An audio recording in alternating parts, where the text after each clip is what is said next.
Perbedaan antara Tuhan dan Allah di dalam Alkitab. Judul video ini sangat penting kita pahami, sebab masih ada hamba Tuhan yang tidak mengerti dan salah kaprah, sehingga tidak dapat membedakan antara Allah dan Tuhan. Bahasa yang digunakan di dalam pembahasan ini adalah bahasa yang umum dan mudah dipahami, sebab yang melakukan pembahasan ini bukan seorang yang berlatar belakang sarjana teologi, tetapi seorang yang berlatar belakang teknik yang hubungannya dengan ilmu pasti, bukan ilmu filsafat, tetapi hal-hal yang eksak dan suka memformulasikan segala sesuatu ke hal-hal yang nyata atau sesuatu yang mudah dipahami dengan logika. Kita sering mendengar kata Tuhan dan Allah, dan kita juga sering mendengar jika Yesus disebut Tuhan dan tidak disebut dengan Allah, tetapi hanya disebut sebagai anak Allah. Kata Tuhan, akar katanya adalah Tuan, yang artinya, majikan, atau yang empunya, atau pemilik. Di dalam bahasa lain kata Tuhan atau Tuan disebut dengan Lord, Adonai, Kurios, Rab, dan lain-lain. Kata Tuan ditujukan kepada pribadi atau oknumnya, misalnya, Tuan Boris, Tuan Tanah, Tuanku Raja, dan lain-lain. Dalam percakapan sehari-hari dalam bahasa Indonesia, yang sering kita gunakan adalah kata Bapak, misalnya, Bapak Joko Widodo, Bapak Presiden, dan lain-lain. Kata Allah adalah berbicara tentang keberadaan, hakikat, kedudukan, yang memiliki kuasa dan maha tinggi. Allah adalah Raja di atas segala raja, yang harus dimuliakan dan disembah, sebab Dialah Sang Pencipta. Yang duduk sebagai Allah itulah yang disebut Tuhan.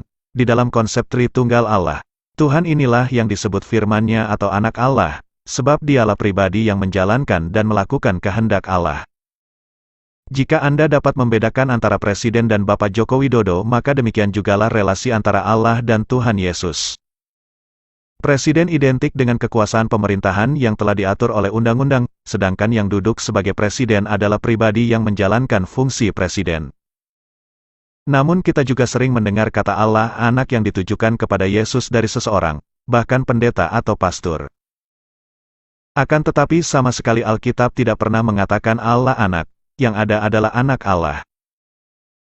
Allah anak tentu tidak sama artinya dengan anak Allah, sebab Allah anak memberi pengertian jika Allah memiliki anak sehingga ada dua Allah. Yang benar adalah anak Allah, yang artinya berasal dari, atau keluar dari, atau datang dari Allah. Yesus disebut anak Allah adalah karena ia keluar atau datang dari Allah, maksudnya adalah, ia keluar dari tahta kerajaannya dan datang kepada makhluk ciptaannya atau merendahkan diri untuk maksud tertentu. Dan pengertian Bapa atau Allah Bapa adalah asal-usul atau sumber dari mana datangnya anak atau Yesus.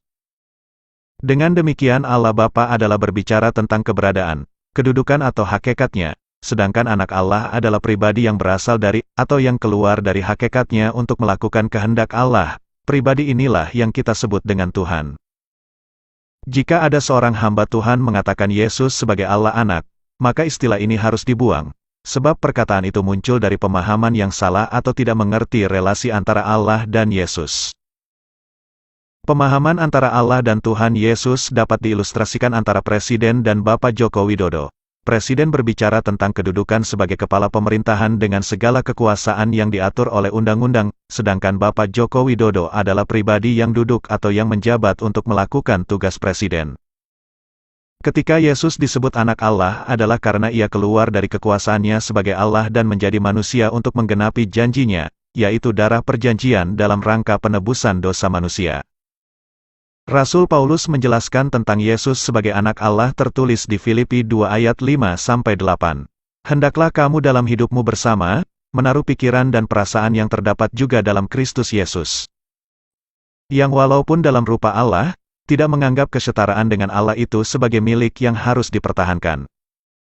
Melainkan telah mengosongkan dirinya sendiri, dan mengambil rupa seorang hamba, dan menjadi sama dengan manusia. Dan dalam keadaan sebagai manusia, ia telah merendahkan dirinya dan taat sampai mati, bahkan sampai mati di kayu salib. Artinya, Yesus keluar dari kedudukannya sebagai Allah dan menjelma menjadi manusia. Dan di dalam Al-Quran ada dijelaskan pada Quran Surah An-Nisa ayat 172. Al-Masih sama sekali tidak enggan menjadi hamba Allah, dan begitu pula para malaikat yang terdekat, dan barang siapa enggan menyembahnya dan menyombongkan diri, maka Allah akan mengumpulkan mereka semua kepadanya. Al-Masih disebut tidak enggan menjadi hamba Allah adalah karena sesungguhnya Isa itu adalah roh dari Allah dan firman-Nya yang menjadi manusia.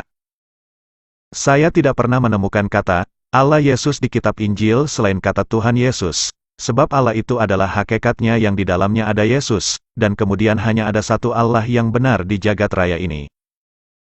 Sedangkan kata Tuhan digunakan untuk menunjuk kepada pribadinya yang duduk di tahta kerajaan Allah. Dan masih ada yang mengatakan bahwa Allah Bapa bernama YHWH dan Allah Anak bernama Yesus sehingga YHWH dan Yesus terkesan sebagai pribadi yang berbeda, sebab ada dua nama Allah. Pendapat yang demikian adalah cara pandang paham triteisme.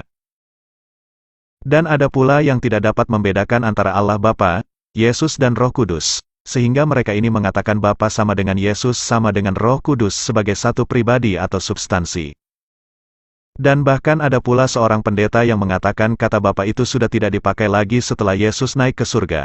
Bahkan mengatakan doa Bapa kami sudah tidak dibutuhkan. Pendeta yang demikian ini adalah pendeta yang sudah error.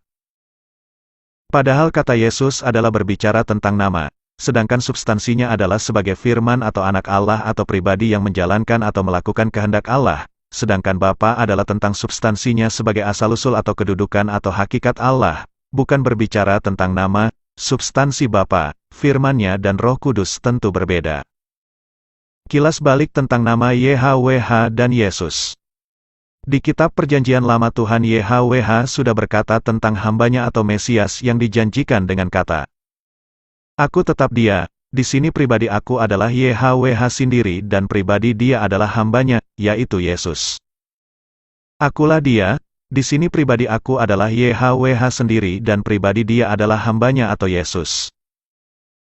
Aku yang terdahulu dan aku yang terkemudian. Yang terdahulu adalah YHWH dan yang terkemudian adalah Yesus. Selengkapnya akan saya jelaskan berikut ini.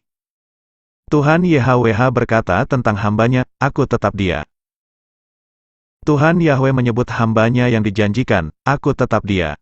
Yesaya 43 ayat 10-13. Kamu inilah saksi-saksiku.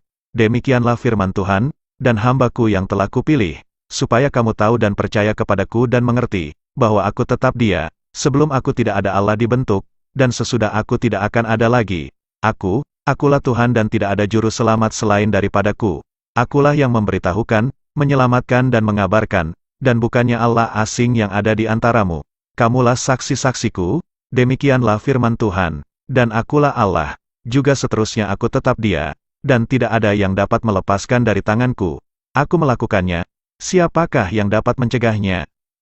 Dia yang dimaksud pada kata aku tetap Dia di sini adalah hambanya yang telah dipilih, yaitu Yesus. Yesaya 41 ayat 4, Siapakah yang melakukan dan mengerjakan semuanya itu? Dia yang dari dahulu memanggil bangkit keturunan-keturunan.